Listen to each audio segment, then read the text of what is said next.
ఓం శ్రీ కృష్ణ జగద్గురు పరబ్రహ్మణే నమః. ఓం నమో శ్రీ వేదవ్యాసాయ నమః. ఓం మద్గురు శ్రీ పూర్ణానంద స్వామినే నమః. ఓం శుక్లాంబరధరం విష్ణుం శశివర్ణం చతుర్భుజం ప్రసన్నవదనం ధ్యాయేత్ సర్వవిఘ్నోపశాంతయే. ఓం వ్యాసాయ విష్ణురూపాయ వ్యాసరూపాయ విష్ణవే నమో వై బ్రహ్మనిధయే వాసిష్ఠాయ నమో నమః. ఓం నారాయణం నమస్కృత్య నరం చైవ నరోత్తమం దేవీం సరస్వతీం వ్యాసం తతో జయముదీరయేత్. శ్రీ భగవద్గీత విజ్ఞాన యోగము. అయితే ప్రతి ఒక్కరూ కూడా అద్వయ అంటే రెండవది లేనటువంటి ఏకరసమాత్రమైనటువంటి పరమాత్మ తత్వాన్ని తెలుసుకునేటువంటి జ్ఞానస్థితి కలిగేటంత వరకు కూడా మోక్షము చెందాలి అనుకునేటువంటి ముముక్షువు నిరంతరము ఆధ్యాత్మ సాధన సలుపుతూనే ఉండాలి. ప్రతి వారు కూడా అటువంటి జ్ఞాన పరాకాష్ఠ స్థితిని ఎప్పటికైనా సరే పొందవలసి ఉంటుంది కదా. కర్మ, భక్తి, ధ్యానము మొదలైనవన్నీ కూడా చిట్ట చివరకు ఈ జ్ఞానస్థితిని కలుగజేస్తాయి, ముక్తికి కారణాలై కనబడతాయి. కాబట్టి భగవానుడు ఏమని చెప్పారంటే, జ్ఞానికి ఇటువంటి ఆధిక్యతని ఇవ్వడానికి కారణమైతే ఇదే. అనేక జన్మల యొక్క చివరలో మనుజుడు జ్ఞానవంతుడవుతాడు. సమస్తము వాసుదేవుడే అనే సద్బుద్ధి కలిగి నన్ను పొందుతూ ఉంటాడు. అటువంటి మహాత్ముడైతే లోకంలో చాలా అరుదు. జీవుడు అనాది కాలము నుండి కూడా ఈ సంసార చక్రంలో పరిభ్రమిస్తూ ఉంటాడు. క్రిములుగా, కీటకాదులుగా కూడా అనేక జన్మలు ఉన్నతమైనవి అధమమైనటువంటి శరీరాలను ధరించి జన్మలు ఎత్తి ఆ యొక్క పుణ్యకార్యాల వశము చేత మానవుడై జన్మిస్తాడు. అట్లా జన్మించి ప్రతి మానవుడు కూడా ముక్తి కోసం జన్మించినటువంటి ప్రతి మానవుడు కూడా ముక్తి కోసం ప్రయత్నిస్తున్నాడా? జన్మించక ముందు మేము ముక్తితత్వాన్ని పొందుతాము అనే కోరికతోటి ప్రమాణాలు చేసి అనేక రకాలైనటువంటి ప్రార్థనల ద్వారా మనుజ శరీరాన్ని ధరించినటువంటి ప్రతి మానవుడు కూడా తను ముక్తత్వాన్ని పొందడం కోసమైతే ప్రయత్నించడం లేదు. ఒకవేళ ప్రయత్నించినా కూడా కొద్ది మంది పుణ్యాత్ములు మాత్రమే ఆ యొక్క ముక్తితత్వం కోసం ప్రయత్నిస్తూ ఉన్నారు.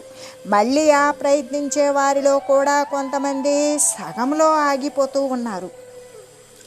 అంటే ఆ ప్రయత్నించిన సగం మందిలో కూడా ఒకానొకడు ఆత్మజ్ఞానాన్ని పొంది తరించిపోతూ ఉన్నాడు. అంటే ఒక్కొక్క జన్మయందు జీవుడు కొంత పుణ్యాన్ని సంపాదించుకుంటూ రాగా ఎట్టకేలకు ఒకానొక జన్మయందు ఈ తీవ్రతరమైనటువంటి ఆధ్యాత్మిక సాధనల చేతను పరమేశ్వరుని యొక్క అనుగ్రహము చేత కూడా అతనికి జ్ఞానము అనేటువంటిది ఉదయిస్తుంది. అప్పుడు సమస్తాన్ని కూడా భగవన్మయంగానే ఆత్మమయంగా భగవంతునితో నిండిపోయినట్లుగా ఆత్మతత్వమే నిండి ఉన్నట్లుగా వాసుదేవమయంగా చూస్తాడు. అలా సర్వాత్మ దృష్టి, సర్వులు యందు ఆత్మదృష్టి కలిగిన వాడే జ్ఞాని భగవంతుని యొక్క సాక్షాత్కారాన్ని పొందుతూ ఉంటాడు. ఎన్నో జన్మల యొక్క పుణ్యము, ఆ పుణ్యము యొక్క ఆధిక్యత చేత, పురుష ప్రయత్న బలము చేత కూడా, సాధనల యొక్క అతిశయము చేత కూడా, అదనముగా చేయబడినటువంటి సాధనల చేత కూడా జీవునికి అటువంటి మహత్తరమైనటువంటి పదవి చేకూరుతుంది. జ్ఞానవంతుడగు భాగ్యం కూడా చేకూరుతుంది. అంటే కాబట్టే జ్ఞానవంతులకు మహాత్ములు లోకంలో చాలా తక్కువ అని కదా చెప్పారు. అలా చెప్పడం వలన 100కో 1,00,00,000కో ఒకానొకడు ఉంటాడు అని కదా అర్థము. అయితే ఇంకా కూడా అనేక జన్మలు గడిచిన తర్వాతనే జ్ఞానవంతుడవుతాడు అని తలచి సోమరితనాన్ని వహించకూడదు కదా. ఇంతవరకు గడిచిన జన్మలన్నీ అన్నీ కూడా మనం ముందుగా చెప్పుకున్నటువంటి అనంత కోటి జన్మలు అని భావించాలి. అయితే ఈ మానవ జన్మయందే కడతేరడం కోసం, జ్ఞానాన్ని పొందడం కోసం తీవ్రతరమైనటువంటి ప్రయత్నాన్ని ఆచరించాలి. అటువంటి జ్ఞానాన్ని ఆచరించిన తర్వాత మరి కడతేరటానికి సరిపోయినటువంటి జ్ఞానాన్ని పొందింది లేనిది తెలుసుకోవడానికి కూడా మనకు భగవానుడు ఈ శ్లోకంలో చక్కగా తెలియజేశారు. ఏ విధంగా అంటే ఒక పరీక్ష అన్నమాట. ఆ చక్కని పరీక్షను ఒక దానిని ఏర్పాటు చేశారు. అంతా కూడా వాసుదేవమయంగా, అంటే భగవంతునితో నిండిపోయినటువంటి దానిగా, ఆత్మతత్వమే సర్వము వ్యాపించి ఉన్నట్లుగా తనకు కనపడుతున్నదా అని సాధకుడు ఏం చేయాలి? తనలో తనే పరీక్షించుకోవాలి. ఆ విధంగా కనబడలేదనుకో, కేవలము పెట్టినటువంటి పేరు, కనబడేటువంటి రూపమే తప్ప ఇక అంటే నామరూపాలే కనబడుతూ ఉన్నట్లయితే ఇక సాధన అనేటువంటిది ఇంకా కూడా పరిపక్వం కాలేదు అనే తలంచాలి. అలా ఆలోచన చేసి ధ్యానం చేయాలి. ఆత్మతత్వ విచారణ చేయాలి. అది అటువంటి మొదలైనటువంటి అభ్యాసాలను ఇంకా తీవ్రతరంగా చేయాలి. జ్ఞానం ప్రాప్తించడానికి గురుతేంటి అంటే, జ్ఞానం ప్రాప్తించింది అని చెప్పడానికి గురుతు ఎలాగంటే సర్వము బ్రహ్మమే, అంతయు బ్రహ్మమే, సర్వం కల్విదం బ్రహ్మ అనేటువంటి సిద్ధాంతం యొక్క అనుభూతిని పొందడమే అవుతుంది. సర్వం కల్విదం బ్రహ్మ, సర్వము నిండి ఉన్నటువంటి సత్తు, సార వస్తువు, ఆ సత్య పదార్థము, సర్వవ్యాపకమైన సత్య పదార్థాన్ని పట్టుకొని ఉండాలి. అది పట్టుకున్నప్పుడు ఏ విధంగా అంటే తన రూపం అవుతుంది. ఏది స్పర్శించినా ఆ సర్వసత్తాక ప్రతిపత్తి కలిగినటువంటి సర్వం కల్విదం బ్రహ్మ, సర్వము నిండిపోయినటువంటి సత్తును పట్టుకున్నప్పుడు ఇక కరెంటును పట్టుకుంటే వాడు మళ్ళీ శరీర ప్రకారం మిగిలి ఉండడు.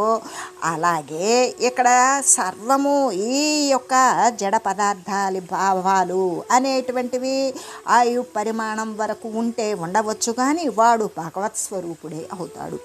ఏ విధంగా సర్వం కల్విదం బ్రహ్మ అనేటువంటి సిద్ధాంతం యొక్క అనుభూతిని పొందడమే అవుతుంది. వాడు సాక్షాత్తు పరమేశ్వర స్వరూపమే అవుతాడు. అయితే ప్రారంభ స్థితిలో మనుజుడు దేవుణ్ణి ఎక్కడ చూస్తాడు? ఏ గుడి యందో దేవుడు ఉన్నాడు అనుకుంటాడు, ఏ విగ్రహంలోనో చూస్తాడు, ఏ పుణ్యతీర్థాలయందు పుణ్యక్షేత్రాలయందు ఎక్కడో దైవం ఉంటాడు అనుకొని అక్కడ చూస్తూ ఉంటాడు. అదే ధ్యాన స్థితిలో, ఆత్మతత్వ విచారణ స్థితిలో, సర్వవ్యాపకమైనటువంటి పరబ్రహ్మమునందు ఆరూఢ స్థితిలో ఉన్నటువంటి వాడు ఆ దేవుణ్ణి సర్వత్రా వీక్షింపగలుగుతాడు. ఎక్కడ చూసినా దైవమయం, ఆత్మమయం, భగవాన్మయం అనేటువంటి దానిని అలా సర్వము కూడా భగవన్మయంగానే చూడగలుగుతాడు. అందుకే జగమంతా రామమయం అంటే సర్వము కూడా రామం అంటే ఏమిటి అన్నప్పుడు రమయతీతం ఇది రామం, తనంతట తాను రమించేటువంటిది, తన యందు తానే తన ఆత్మసాక్షాత్కారాన్ని తనే సందర్శించి తాను ఏకీకృతమై తాను ఆత్మస్వరూపమై తన యందు తాను రమించి క్రీడించేటువంటిది. అలా తన యందు తాను రామతత్వాన్ని చూసినప్పుడు సర్వమునందు కూడా అభ్యంతరంగా రామతత్వాన్ని అనుభవ సిద్ధిగాంచిన వాడు బహిర్ముఖంగా కూడా రామతత్వాన్నే అనుభవ సిద్ధిని పొందుతాడు. అటువంటి జగమంతా రామమయం అనేటువంటి స్థితి చేకూరుతుంది. అందుకే మనకి ఈ శ్లోకంలో ఏమని చెప్పారు అంటే, బహూనాం జన్మనామంతే జ్ఞానవాన్ మాం ప్రపద్యతాయ అని కదా చెప్పింది. అలా చెప్పినప్పుడు జ్ఞాని అనేక జన్మలు ధరిస్తూ వదులుతూ అనేక జన్మలు అయిన తర్వాత మోక్షాన్ని పొందుతాడు అనేటువంటి అర్థమైతే కాదు. అనేక జన్మలకు మనుజుడు జ్ఞానవంతుడై మోక్షాన్ని పొందుతాడు అనేటువంటిదే కదా మనం అర్థం తీసుకోవాలి. అంటే ఏ క్షణాన జ్ఞానాన్ని పొందాడో ఆ క్షణమునందే మోక్షం లభిస్తుంది. అంతా భగవంతునితో నిండిపోయిన దానిగా చూసేటువంటి జ్ఞానవంతునకు గీతాచార్యుడైనటువంటి శ్రీకృష్ణ పరమాత్మ ఏమని బిరుదునిచ్చారు అంటే మహాత్మా. అంటే అతని యందు ఉన్నటువంటి జీవుడు ఆత్మస్వరూపాన్నే అవలంబించి ఆత్మస్వరూపుడు పరమాత్మ స్వరూపుడైనప్పుడు మహా అంటే గొప్పదైనటువంటి ఆత్మ అనేటువంటి బిరుదుని సాక్షాత్తు పరమాత్మే ఇచ్చి ఉన్నారు. ఎందుకు? తాను ఏ స్వరూపమునైతే ఉన్నాడో మనిషిగా ఉన్నప్పుడు మనుషుల్నే చూస్తాడు.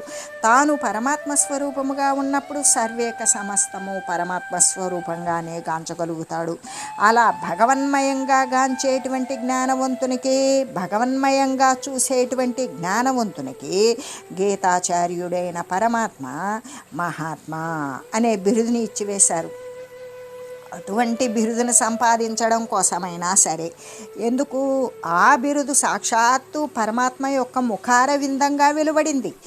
ఆ బిరుదును సంపాదించడం కోసమైనా సరే సర్వులు కూడా దానికోసం ప్రయత్నించాల్సిందే. పరిచ్ఛిన్న దృష్టి కలిగినటువంటివి కలిగి సామాన్యుడుగా ఉండకూడదు కదా. ఇప్పుడు 100 మందిలో ఒకడుగా ఉండకూడదు. వాడొక మరి ఏ ప్రత్యేకమైన విషయం కలిగి ఉండాలి. కానీ ఒక పరిచ్ఛిన్న పరిమితికి లోబడినటువంటి దృష్టి కలిగి సామాన్యంగా నిద్రలేచామా, పని చేసామా, తిన్నామా, పడుకున్నామా అనేటువంటి సామాన్యమైనటువంటి దృష్టి, ఆరోగ్యం చూసుకున్నామా, పెళ్లి చేసుకున్నామా, పిల్లల్ని కన్నామా, మళ్ళీ వాళ్ళని వృద్ధి చేశామా, వాళ్ళకు కూడా ఈ యొక్క జీవితం పట్ల అంటే జీవి యొక్క తనము పట్ల, జీవిక పట్ల అవగాహన కల్పించకుండా ఈ భార్య పిల్లలు కాలక్షేపము, మంచి చెడు అనే విషయాలలో కొట్టుకుపోయే విషయాలే నేర్పించి ధనము, ఇళ్ళు, ఆరామాలు, క్షేత్రాలు, భూములు, పదవులు, కీర్తులు, యశస్సులు ఇవి పోయి వచ్చేటువంటివి, వచ్చిపోయేటువంటి వాటినే మనం అనుసరిస్తూ వాటినే మనల్ని అనుసరించే వారికి నేర్పుతూ ఉండేటువంటి సామాన్యుడిగా అయితే పరిమిత దృష్టి కలిగి ఉండకూడదు. వాడు ఎటువంటి దృష్టిని ఆశ్రయించాలి అంటే విశాల దృష్టిని అవలంబించాలి. మహాత్ముడుగా మారిపోవాలి. అంటే మహాత్ముడుగా మారాలి అంటే సర్వము కూడా భగవన్మయముగా చూడగలగాలి. సర్వాత్మ దృష్టి పదముతోనే గాంచగలగాలి. అప్పుడే జన్మము అనేటువంటిది సార్థకం కాగలుగుతుంది కదా అని చెబుతూ, జ్ఞానవంతుడైనప్పుడు మాత్రమే జీవుడు మోక్షాన్ని పొందగలుగుతాడు. మరి ఆ జ్ఞానం ఎప్పుడు కలుగుతుంది అంటే అనేక జన్మలలో చేసినటువంటి శుభకరమైనటువంటి ప్రయత్నాల చేత చిట్ట చివరకు ఒకానొక జన్మయందు పొందుతాడు కదా. అప్పుడే జ్ఞానము అనేటువంటిది పొందుతాడు. అయితే జ్ఞాని యొక్క భావము అంతా ఎలా ఉంటుంది అంటే వాసుదేవమయము, సర్వము భగవన్మయము, సర్వము ఆత్మమయము అనే భావము కలిగి ఉంటాడు. లోకంలో మహాత్ముడు ఎవరబ్బా అంటే జ్ఞాని మాత్రమే. అటువంటి జ్ఞానులు లోకంలో ఎక్కువగా ఉంటారా? ఉండరు. ఒకానొకడో అలా ఉంటాడు. వారిని దొరకబుచ్చుకోవడం కూడా చాలా కష్టం. ఒకడు జ్ఞాని అవుతాడా కాదా అని పరీక్షించుకోవడానికి ఉపాయము అతని దృష్టిలో అంతా కూడా వాసుదేవమయంగా ఉన్నదా లేదా అని తెలుసుకుంటే సరిపోతుంది. వాడు జ్ఞాని కాదా అవునా అనేది కూడా తెలుస్తుంది అని చెబుతూ, కోరికలతో కూడి ఇతర దేవతలను ఆరాధించేటువంటి వారిని గురించి తెలియజేస్తూ, కామైస్తైస్తైర్హృతజ్ఞానాః ప్రపద్యంత్యేన్య దేవతాః తం తం నియమమాస్తాయ ప్రకృత్యాన్యేతాస్వయ. కొందరు అంటే తమ యొక్క ప్రకృతి అంటే జన్మాంతరపు వాసన, గతం నుండి మనం అనేక జన్మల నుండి కూడా తెచ్చుకొని తీర్చుకోలేని కోరికలు, తీరినా కూడా ఇంకా కావాలనే కోరిక మిగిలి ఉండడం, అటువంటివన్నీ కూడా ప్రకృతి సంబంధమైనటువంటి ఆ యొక్క గత శరీరాలలో ప్రోధి చేసుకున్నటువంటి వాంఛల యొక్క సంస్కారము చేత ప్రేరింపబడతారు. అదే పట్టి వాడిని వెంబడిస్తుంది. ఆ ప్రేరణ ద్వారానే మళ్ళీ కూడా విషయాల పట్ల, దృశ్యమాన విషయాల పట్ల ఈ దేహము సత్యము, ఈ లోకము నిత్యము అని భావించి ఈ యొక్క శబ్దము పట్ల, స్పర్శ పట్ల, రూపము పట్ల, రసము పట్ల, ఈ గంధము పట్ల, వీటి పట్ల ఆసక్తి చేత, శబ్దాది విషయాదులు ఎందలి కోరికల చేత తనదైనటువంటి వివేకాన్ని కోల్పోతారు. అసలు తనదైనటువంటి వివేకము, తాను జీవుడు కాకమనుపు వాడు దేవుడే అయ్యున్నాడు. అజ్ఞాన వశము చేత దేహగతుడై ఉన్నప్పుడు జీవుడు అని పిలువబడుతూ ఉన్నాడు. కాబట్టి ఈ శబ్దస్పర్శ రూపరసగంధాదులకు లోబడినటువంటి వాడు జ్ఞానేంద్రియాలను ఆశ్రయించుకొని కర్మేంద్రియాలతోటి కూలబడిపోయి ఈ విధంగా అంతఃకరణాల చేత మరి విషయ సంబంధమైన వాంఛల చేత తనను తాను హతం చేసుకుంటూ ఉంటాడు. అయితే ఎటువంటి వివేకము? సర్వత్రా సర్వవ్యాపకమైనటువంటి సత్య, నిత్య, శాశ్వతమైన పరమాత్మ వస్తువే సత్యము అని దాని పట్ల ఆసక్తి కలిగి ఉండేటువంటి వివేకాన్ని కోల్పోయినప్పుడు ఈ ఇంద్రియాల చేత సంఘటింపబడినటువంటి ఈ దేహము సత్యమని, వచ్చిపోయేటువంటి దృశ్యమాన వస్తువులు నిత్యము అని భావించేటువంటి ఆసక్తి కలిగి ఉంటాడు. ప్రాపంచ సంబంధమైనటువంటి ఆసక్తిని కలిగి ఉంటాడు. సత్య వస్తువు పట్ల ఆసక్తి లేక, అది సత్యమని తెలియక అస్థిర వస్తువులే సత్యమని భావించి ఆ విధంగా దేవతారాధన సంబంధమైన ఈ దేవతను ఆశ్రయిస్తే ఈ కోరిక నెరవేరుతుంది. ఆ పుణ్యక్షేత్రంలో స్నానం చేస్తే పిల్లలు పుడతారు. ఈ యొక్క పుణ్యతీర్థంలో స్నానం చేస్తే నా కోరికలు నెరవేరుతాయి. మరి ఇట్లా నాకు ఉన్నత పదవులు వస్తాయి, లేదా నేను మంచి ఉద్యోగాన్ని సంపాదిస్తాను అనేటువంటి ఈ తత్సంబంధమైనటువంటి దేవతల యొక్క ఆరాధన సంబంధమైన ఆ యొక్క నియమాలను అనుసరించి, ఆ నియమాలను అవలంబించి ఇతరత్ర దేవతలను భజిస్తూ పూజిస్తూ ఉన్నారు. ఎలాగంటే కొందరు పరమాత్మను గురించి ధ్యానించరు. ఎందుకు? అసలు మనం క్రింది వారిని పట్టుకునే కంటే పూర్తి పతాక స్థాయిలో ఉన్నటువంటి అధికారిని గురించి మనం ప్రార్థిస్తే ఆయన యొక్క దయకు అనుగ్రహం లోబడితే ఆ స్థానాన్ని మనం పొందవచ్చు. అలా కాకుండా కొంతమంది ఏం చేస్తారు? వారి కోరికలను తీర్చుకునే నిమిత్తం ఇతరమైనటువంటి పరమాత్మతత్వానికి లోబడి ఉన్నటువంటి ఇతర దేవతలను ప్రార్థిస్తారు. ప్రార్థించడం కారణం ఏంటంటే సత్యవస్తువు యొక్క ప్రాముఖ్యత, సత్యవస్తువు శాశ్వత వస్తువు ఒకటి ఉన్నది అనేటువంటి తెలివి లేక దేవతారాధన సంబంధమైనటువంటి నియమాలను అవలంబించి ఇతరత్రా దేవతలను భజిస్తూ ఉన్నారు. కొందరు పరమాత్మ గురించి ఏమాత్రమూ ఆలోచన చేయరు. విషయ సంబంధమైన ఏది దీని ద్వారా హాయిగా ఉన్నది, ఈ స్పర్శ సుఖం బాగున్నది, ఈ రూపం బాగున్నది, ఈ యొక్క రుచి బాగున్నది, లేదా ఈ యొక్క వాసన బాగున్నది, ఈ ఐదింటికి లోబడినవే ఈ సంబంధమైనటువంటి ప్రాపంచక సంబంధమైనటువంటి విషయాలు. ఏది చూసినా సరే అంటే చెవితో వినడము, చర్మంతో స్పర్శింపబడము, లేకపోతే కన్నుతో రూపం చూడడము, లేదా ఇక నాలుకతో రుచిని గ్రహించడము, ముక్కుతో గంధం అంటే వాసన గ్రహించడము. ఈ 5 తప్ప ప్రత్యేక ఎన్ని రకాల వస్తువులు పదార్థాలు ఉన్న ఈ 5ంటికి లోబడే ఉంటాయి. కాబట్టి ఇక దానిని నెరవేర్చుకోవడం కోసం ఏం చేస్తారు? ఇతరత్ర దేవతలను ఆరాధిస్తూ ఉంటారు. దానికి కారణం ఏంటి అంటే వారు తమ యొక్క వివేకాన్ని కోల్పోవటమే. తనకి సత్య వస్తువును గురించినటువంటి వివేకము లేదు అని చెబుతూ మరి అది ఎట్లా పోయింది? అటువంటి వివేకము, శాశ్వత వస్తువును గురించి వివేకము అనేది అది ఎలా పోయింది? అసలు ఎందుకు తెలియబడలేదు అంటే కోరికలు అనేటువంటి దొంగలు వారి హృదయంలో ప్రవేశించారు. ఆ కోరిక పేరే కామము. కామమే కోరిక, కోరికే కామము. ఆ కోరికలు అనేటువంటి దొంగలు వారి యొక్క హృదయంలో ప్రవేశించి ఏం చేస్తూ ఉన్నారు? ఆ కోరికను కోరుతారు. కామము, క్రోధము, లోభము, మోహము, మదము, మత్సరము. ఈ 6 దొంగలు ఎవరి హృదయంలో ప్రవేశించారో వారి యొక్క వివేకము అనేది నశించిపోతుంది. శాశ్వత వస్తువును గురించి తెలియనివ్వరు. ఈ ప్రాపంచక సంబంధమైన వస్తువుల పట్ల మరి ఆ విధంగా వాటి పరంగా ప్రయత్నిస్తూ ఉండడమే చేయిస్తూ ఉంటారు. ఎలాగంటే కోరిక అంటే ఏదైనా ఒక వస్తువుని కోరతాడు, బాగుంది అనుకుంటాడు, చూపుతో చూస్తాడు, బాగుంది అనుకుంటాడు, ఇది నాకైతే సరిపోతుంది అనుకుంటాడు, నాకు ఇస్తే బాగుండు అనుకుంటాడు, అడుగుతాడు, దానికోసం ప్రయత్నిస్తాడు. అది ఇవ్వడానికి తనకి లభ్యం కాకపోతే ఎందుకు నాకు లభ్యం కాదు అని వెంటనే క్రోధం వచ్చేస్తుంది, కోపం. ఆ కోపం ఏంటి? ఆ వస్తువు నేను ఎలా అయినా సాధించాలి, అవతల వాడిని ఏం చేసైనా సరే ఆ వస్తువును సాధించాలి అనే లోభత్వం ఏర్పడుతుంది.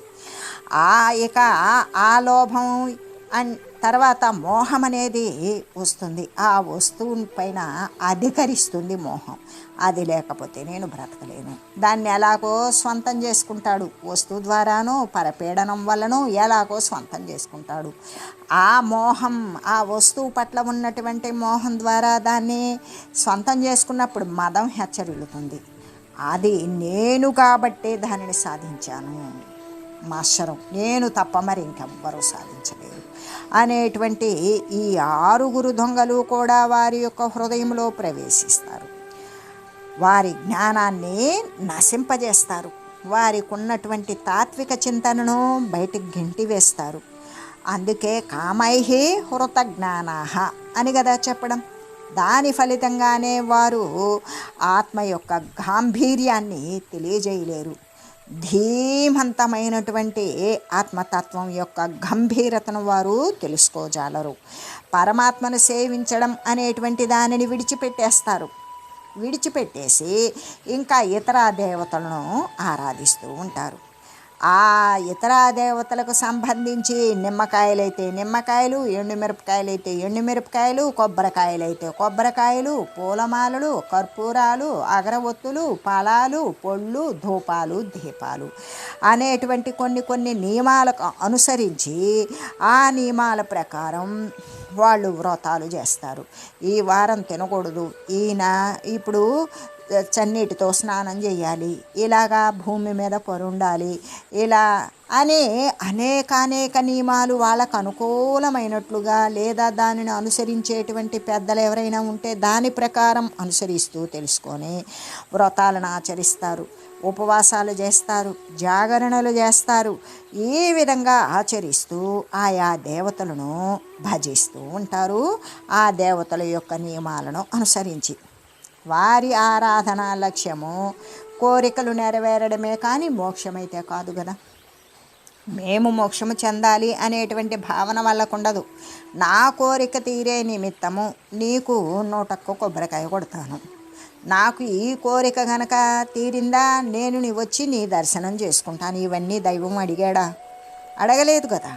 అయినప్పటికీ కూడా వీడంతటికి వీడే నాకు ఇది ఇస్తే నేను నీకు అది ఇస్తాను అని ఒక వ్యాపార సరళి అనేటువంటిది మానవ నైజ ప్రకారం ఆ విధంగా మొదలు పెడతాడు. అయితే వాడు ఆరాధించేటువంటి లక్ష్యము గమ్యము ఏమిటి అంటే తనకు కలిగినటువంటి కోరికలను నెరవేర్చుకోవడం కోసమే కానీ నేను మోక్షతత్వాన్ని పొందాలి అనేటువంటి విషయం కానే కాదు. అసలు మోక్షం అనేటువంటిది వాడిని తలంపులోనే లేదు. కాబట్టి మోక్షాన్ని కోరేటువంటి వారి యొక్క తీవ్రతరమైన వైరాగ్యముతో కూడుకుని ఉన్నటువంటి సాధకులకు అవలంబించదగినటువంటి పద్ధతి అయితే ఇది కాదు కదా. శాశ్వత తత్వాన్ని పొందాలి అంటే అల్టిమేటం అంటే సర్వేక సమస్తానికి అధిష్టానమైన పరమాత్మ వస్తువుని పొందాలి, పరమాత్మనందు ఏకత్వాన్ని చెందాలి అనేటువంటి సాధన చేసేటువంటి వానికైతే ఈ తీర్థయాత్రలు చేయటం, పుణ్యక్షేత్రాలను సందర్శించడం, తీర్థయాత్రల్లో స్నానాలు ఆచరించడం, నియమాలు నిష్టలకు లోబడి ఉండడం, ఉపవాసాలు ఉండడం, మరి ఇంకా వ్రతాలు చేయడం ఇటువంటివి కాదు. దీనికి జ్ఞానవంతమైనటువంటి సాధనా మార్గాలు ఉన్నాయి. అది భక్తి అది సర్వేక సమస్తము పరమాత్మతత్వాన్ని వీక్షించగలగడం, సర్వమునందు తాను పరమాత్మ స్వరూపమే అనేటువంటి సాధన ద్వారా, అనుసంధానం ద్వారా తాను అటువంటి అనుభవ సిద్ధిని సాధించడం అనేటువంటిది చేస్తూ ఉంటాడు. అంతేకాని కోరికలను అంతం చేసుకోవాలి. ఇంద్రియాలను అంటే కోరికలను కలగజేసేటువంటి యొక్క ఇంద్రియాలను నిగ్రహించాలి. హృదయాంతర్గతంగా ఉన్నటువంటి పరమాత్మను నిరంతరము ఎల్లవేళలా తాను చచ్చు వరకు జగము కృంగు వరకు కూడా, జగము కృంగటము అంటే ఇక్కడ జాయతే గచ్చితే ఇది జగత్ అంటే చావు పుట్టుకొలు లేనటువంటి స్థితిని చేరేటంత వరకు, తాను చచ్చు వరకు నేను అనేటువంటి ఇంద్రియాలతో సంఘటింపబడినటువంటి దేహము నేను అనేటువంటి ఆ నేను చచ్చేటంత వరకు, సర్వవ్యాపకమైనటువంటి పరమాత్మ తానైనప్పుడు తాను చస్తేనేమి పుడితేనేమి అటువంటి మార్గంలో ఆ హృదయాంతర్గతంగా ఉన్నటువంటి పరమాత్మ తత్వాన్ని నిరంతరము ఎల్లవేళలా అహరహము విరామం లేకుండా ధ్యానించడమే కదా ముక్తికి మార్గము అనే చెబుతూ, అందుకే కామైహి హృతజ్ఞానాః అని చెప్పారు. అంటే విషయవాంఛలు, విషయ సంబంధమైనటువంటి కోరికలు ఏం చేస్తాయి, ఆ యొక్క విజ్ఞానాన్ని, శాశ్వత పరబ్రహ్మతత్వాన్ని, శాశ్వత వస్తువుని గురించినటువంటి జ్ఞానాన్ని లేకుండా చేసివేస్తాయి, నాశనం చేసేస్తాయి అని కదా మనకు స్పష్టమవుతూ ఉన్నది. కాబట్టి భగవంతుని యొక్క మార్గంలో మహాప్రమాదాలను ఉత్పన్నము చేసేటువంటి వానిని విఘ్నులు ఏమాత్రము కూడా ఆ మార్గాన్ని చేపట్టరాదు అని తెలియజేస్తూ, ఓం మంగళం పావన గీతామాత జయ మంగళం భక్త జనావని బంధ విమోచని భవభయహారిణి భవ్యదాయిని మంగళం. ఓం మంగళం శ్రీ కురుక్షేత్ర రణక్షోణి విహారిణే పార్థసారథి రూపాయ గీతాచార్యాయ మంగళం. ఓం మంగళం మహా.